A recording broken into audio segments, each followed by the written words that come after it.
The unrehabilitatable thesis, shared by both hardline elements in the Trump and Putin factions, fails because it assumes a fixed inherent corruption rather than external manipulation. The reversal principle posits that if an adversarial mechanism can successfully exploit pre-existing vulnerabilities, e.g., trauma, isolation, or chemical/social conditioning, to create a compromised agent, then the precise inversion of that mechanism, a process of targeted, strategic undoing, must, by necessity, lead to profound healing. Traditional rehabilitation models often fail because they treat the symptom, the criminal act, or the internal defect, the pathology, without addressing the sophisticated, weaponized vector that caused the systemic corruption. The reversal principle aims not to reform the individual, but to surgically dismantle the external programming and heal the underlying vulnerabilities that made them susceptible to adversarial activation in the first place. This moves the paradigm from punishment and correction to strategic counter-programming and liberation. Case study in reversal, applying the principle to factions deemed socially irredeemable. The reversal principle faces its most rigorous test when applied to the sectors deemed most dangerous and irredeemable, specifically the activated factions, the spawns, and those involved in pedophilia.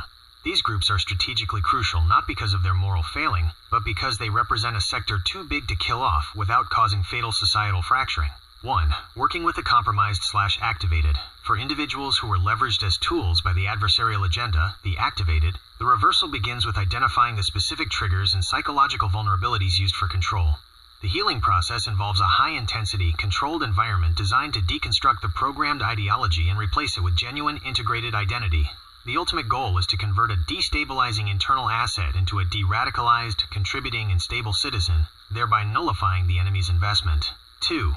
Addressing pedophilia and spawns.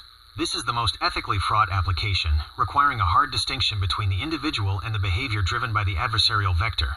The reversal principle suggests that if the enemy's plan involved weaponizing trauma or specific social engineering to foster these deeply destructive behaviors, then the counterplan must involve the highest level of therapeutic resource allocation to address the root, externally induced causation. By refusing to simply quarantine or destroy this sector, the alliance proves its commitment not just to political stability, but to total societal integrity, thus creating a powerful internal and external narrative of strength and unconventional mercy.